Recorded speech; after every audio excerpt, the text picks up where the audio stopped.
No, yeah, I mean video. So there we go. But the subject matter of Tina, right, it's unreal. I mean, I saw What's Love Got to Do with It years and years ago,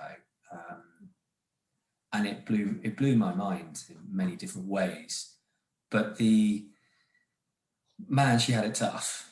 Man, she had it tough. That it's one thing to, like we said, we talked about like the physicality of the role, and we haven't spoken about the singing yet, but hopefully we will. But the domestic abuse side of things, that, I mean, you got one thing to think about. You've got to think about the performance, but then you've got to think about putting yourself in that position. How on earth do you go about doing that? I don't know.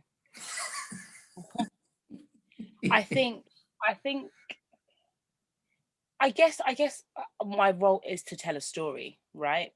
Yeah. I am a storyteller, and I want people to be involved in the story as much as possible. And a lot of it is dying to who I am in a sense, not Yeah. completely, because with this show, we've had it said to us that it's not about being Tina. It's not about being an impersonation of Tina. It's still very much you. It's how you sound, how your voice sounds, so on and so forth. There are isms that we can bring to it, but it's Okay. still us. But I think it's my job to portray just this smidgen of her life in 2 hours to people. And I think the best way to do it is with the best conviction Okay. possible. Um, gosh. I think as women as well, I think the majority of women have been through some kind of assault, whether it's to the extent of Tina's assault or whether it's catcalling. Yeah. Um, or thinking or seeing a woman or hearing that a woman has been sexually assaulted or Yeah. has had their lives taken away from them. And we've all been able to say, oh, what if that was me? And Yeah. I think as a woman, I think it's not easy, but it is very much one of those that could have been me. And Absolutely. so there's a lot of substitution for myself basically when I do try and portray those parts of her life, which we they're spoken about and they are acted out, but also other parts of her life are highlighted. So even though those parts are dark, the whole arc of the story isn't dark. It's a struggle, Yeah. um, and it's different struggles. But I think the fact that she has come out, whether she believes it or not, I don't know, because I haven't had a personal conversation with her about this, but she's come out victorious. And I think in those times, I can allow myself to feel this could have been me, because I know Mhm. that at the end of the story, I come out on top. Yeah. I mean, it's a story about empowerment, isn't it? I mean, you've got the celebration of the music, obviously, and you really feel that when you're there Yeah. in the audience. I mean, it's just a celebration, but also Yeah. fundamentally it is a story about empowerment and I suppose a more sort of spiritual aspect as well when she finds Buddhism, what have you.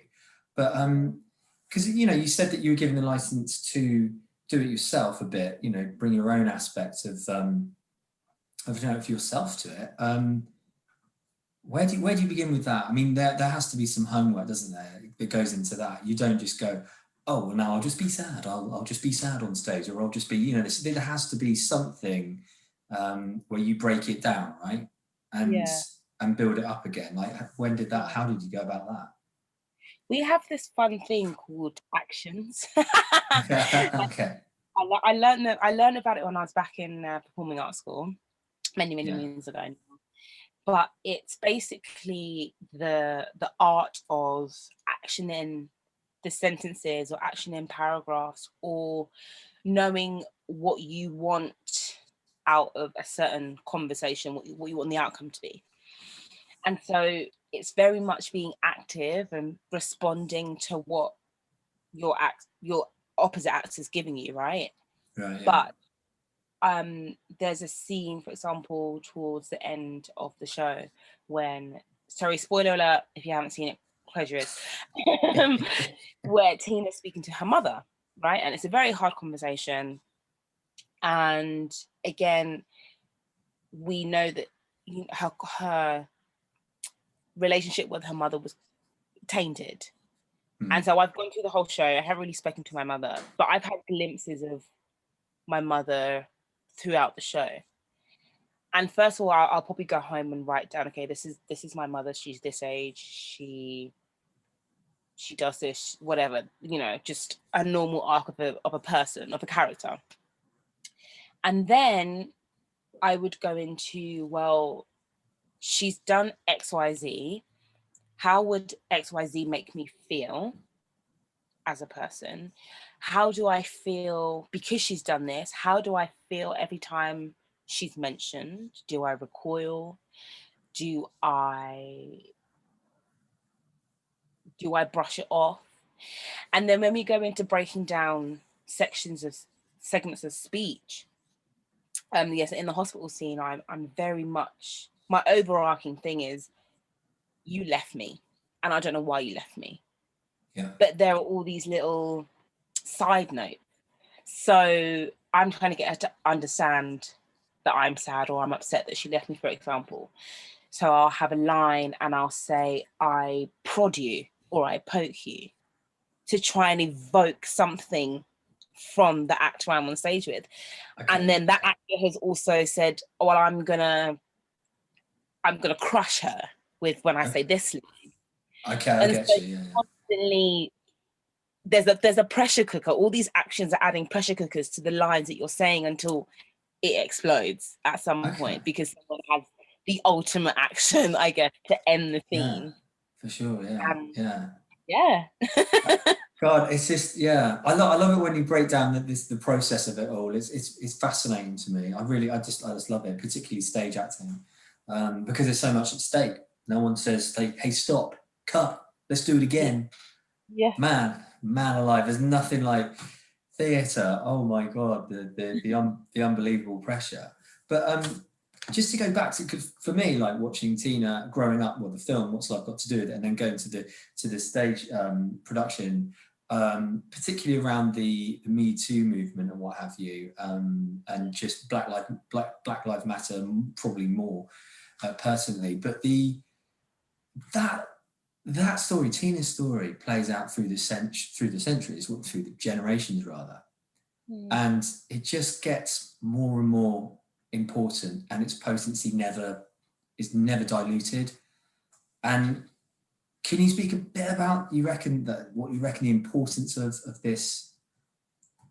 Tina is, in terms of like it being in the West End and then in people's minds and hearts? I remember coming outside of stage door after a show, and a woman was outside stage door, and it's happened a couple of times actually, and they've said, that's me, that's my story, that's happened to me.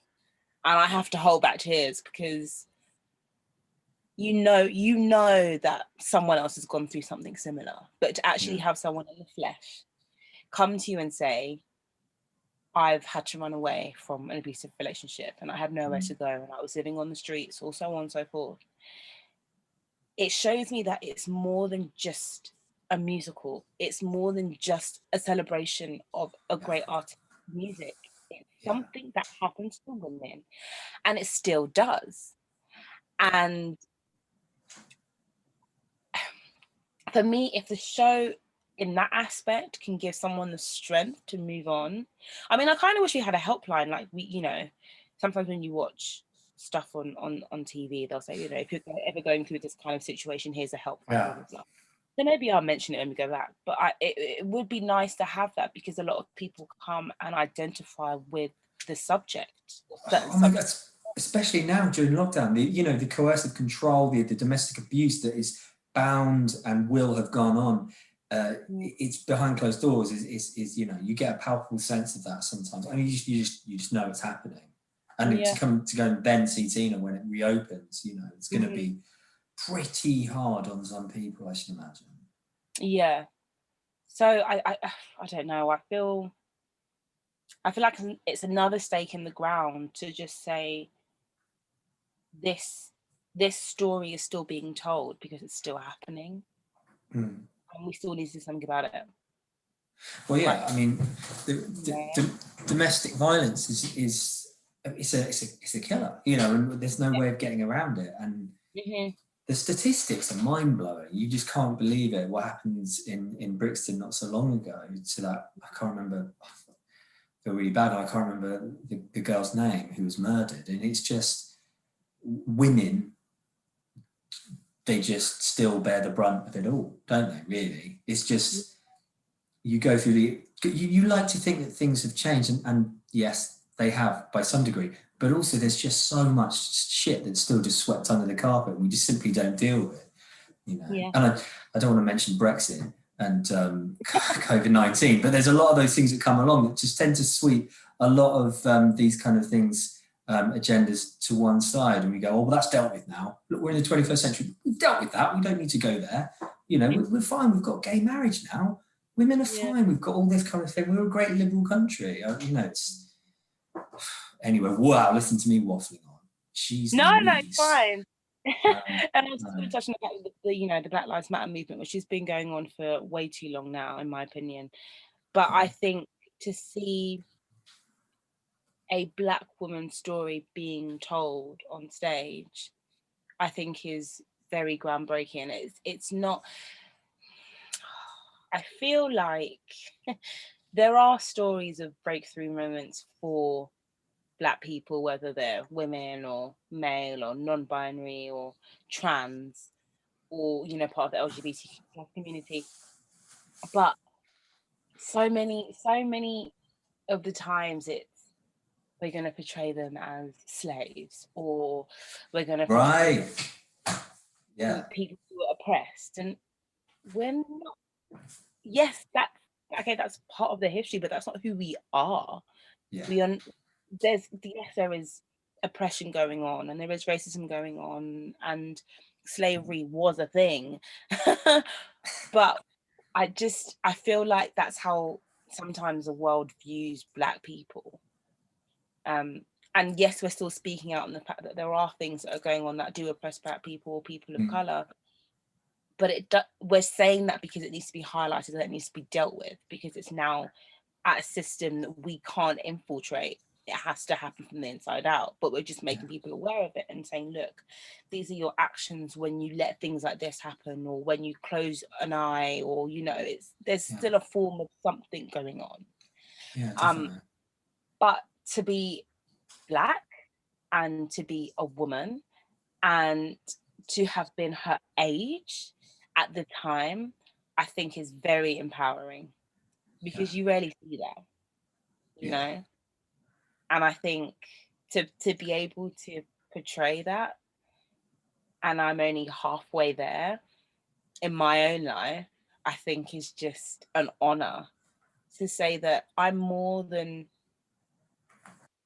how the world may view me, whether it's with the lens of the past. I'm a Black woman who can get what she wants, who will face hurdles because I am a Black woman, but it doesn't limit me, and I won't let it limit me.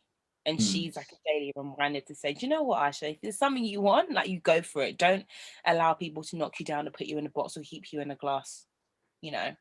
Yeah. You've answered about 5 of my questions all in one beautifully succinct paragraph. Isn't it? It's wonderful. It's beautiful. I wish, God, it's good. Sometimes I just don't need to ask questions. It's great. It's so eloquently put, my friends. Like, I think the word I keep coming back to is empowerment. Like when you said, you know, Black people shouldn't just be especially in film or stage, where it shouldn't just be about slavery or what have you, although that is an exceptionally important part of it. But what you just sum it up so beautifully. I love it. It's fantastic. But because what I really want to get to is the essence of what it must be like to be going through all that kind of stuff. You know, the international aspects of George Floyd and what we're going through today, hearing about, you know, the officer in question or his defense is like absolutely ridiculous. So like George Floyd has some pre-existing health conditions, so he probably would have carked it anyway. It's completely, I mean, it's madness. It's obviously complete nonsense.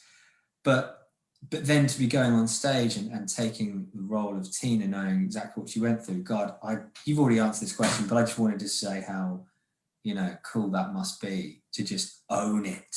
Do you know what I mean? Like really know how fucking important she is and know what she went through is so, and why she is so adored. Like she is, man, she adored. And right, I guess rightfully so. But yeah. But no, I just what I have failed to ask you is when the hell you started out performing? Like how old were you when it all, I don't know, kicked off, as it were? I was pretty young.